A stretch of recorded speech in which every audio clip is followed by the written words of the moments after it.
ഈ ആഴ്ച ഒരുപാട് സിനിമകൾ റിലീസ് ആയിട്ടുണ്ട്. അതിൽ എന്റെ ഫസ്റ്റ് ചോയ്സ് എന്ന് പറയുന്നത് നോബഡി 2 ആണ്. അതിനുശേഷം ബ്രിങ് ഹെർ ബാക്ക്, അതിന്റെ റിവ്യൂ വരും. പിന്നെ വിജയ് സേതുപതിയുടെ മകൻ സൂര്യയുടെ ഫീനിക്സ് എന്ന് പറഞ്ഞൊരു സിനിമ, അത് സവിതയിൽ മാത്രമാണ് റിലീസ് ആയിട്ടുള്ളൂ.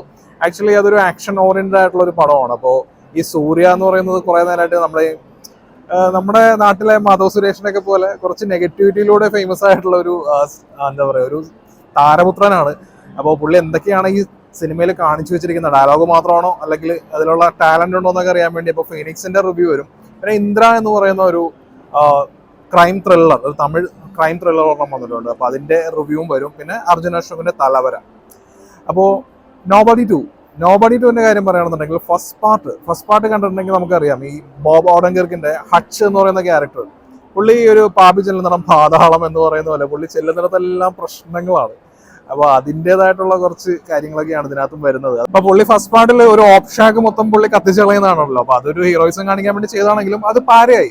അപ്പൊ ആ ഒരു കണക്ക് തീർക്കാൻ വേണ്ടി രാപ്പകലില്ലാതെ ഓരോരോ അസൈൻമെന്റ് ആയിട്ട് ചെയ്തു തീർക്കുകയാണ്. അപ്പോൾ ഇതൊക്കെ ചെയ്തു തീർക്കുന്നതിന്റെ ഭാഗമായിട്ട് സ്വന്തം കുടുംബമായിട്ട്, പ്രത്യേകിച്ച് ഭാര്യയായിട്ട് ഒരു ആത്മബന്ധമൊക്കെ കുറയുന്നു. അവർ തമ്മിൽ വലിയൊരു ഡിസ്റ്റൻസ് വരുന്നതായിട്ട് അവർക്ക് ഫീൽ ചെയ്യുന്നു.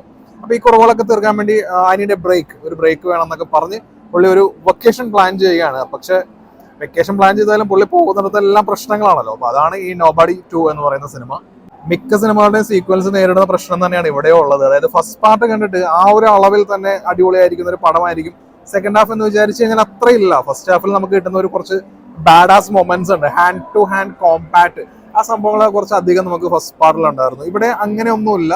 എന്നാൽ പോലും ഇവിടെ അടി പൊട്ടുന്ന സമയത്തൊക്കെ നമുക്കൊരു സാറ്റിസ്ഫാക്ഷൻ കിട്ടുന്നുണ്ട്. ഓക്കെ, കിട്ടേണ്ടവന് നല്ല രീതിയിൽ തല്ല് കിട്ടി എന്നുള്ള രീതിയിലുണ്ട്. എന്നാലും മൊമെന്റ്സ്, അതായത് ഈ സിനിമയിൽ തന്നെ ഇതിലെ നായകൻ മൊമെന്റ്സ് ക്രിയേറ്റ് ചെയ്യാൻ വേണ്ടിയിട്ടാണ് പോകുന്നത്.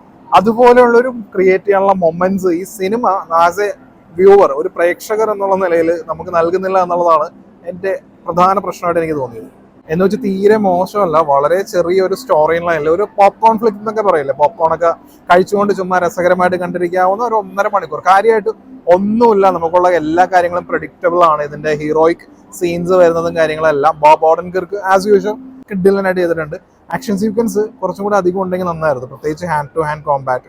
പിന്നെ മെയിൻ ആയിട്ടുള്ള ക്യാരക്ടർ ജോൺ ഓട്ടിസിന്റെ ക്യാരക്ടറാണ്. തുടക്കം കാണിക്കുമ്പോഴൊക്കെ വളരെ വലിയൊരു ചലഞ്ച് ആയിരിക്കും ഹീറോയ്ക്ക് എന്നൊക്കെ തോന്നുന്നു. പക്ഷെ അങ്ങനെയുള്ള സംഭവങ്ങളൊന്നുമില്ല. ഒരു ലേസി റൈറ്റിംഗിൽ പുള്ളിയുടെ ക്യാരക്ടർ ഒതുങ്ങി പോവുകയാണ്.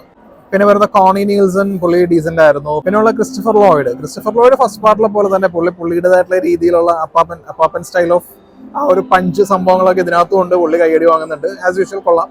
ഇവിടെ തന്നെ പ്രധാന പ്രശ്നം എന്ന് പറയുന്നത് തന്നെ സ്ട്രോങ് ആയിട്ടുള്ള ഒരു വില്ലൻ ഇല്ല എന്നുള്ളതാണ്. ഇപ്പൊ കോളിൻ ഹാങ്സ് ഉണ്ട്. കോളിൻ ഹാങ്സിന്റെ ആ ഒരു ആറ്റിറ്റ്യൂഡ്, മാനറിസം ഒക്കെ കാണുമ്പോൾ നമ്മൾ ഓക്കെ ഹച്ചിന് പറ്റിയ ഒരു വില്ലനായിരിക്കും എന്നൊക്കെ വിചാരിക്കും. പക്ഷെ അങ്ങനെയൊന്നുമില്ല. പുള്ളിയുടെ ആ ക്യാരക്ടർ റൈറ്റിംഗ് ഒക്കെ വളരെ മോശമായിട്ടാണ് പിന്നീട് നമ്മൾ കാണുന്നത്. പിന്നെ ഇതിനകത്തുള്ളത് ഷാരോൺ സ്റ്റോണിന്റെ ക്യാരക്ടറിനെ കുറിച്ച് പറയാതിരിക്കുന്നതാണ് ഭേദം.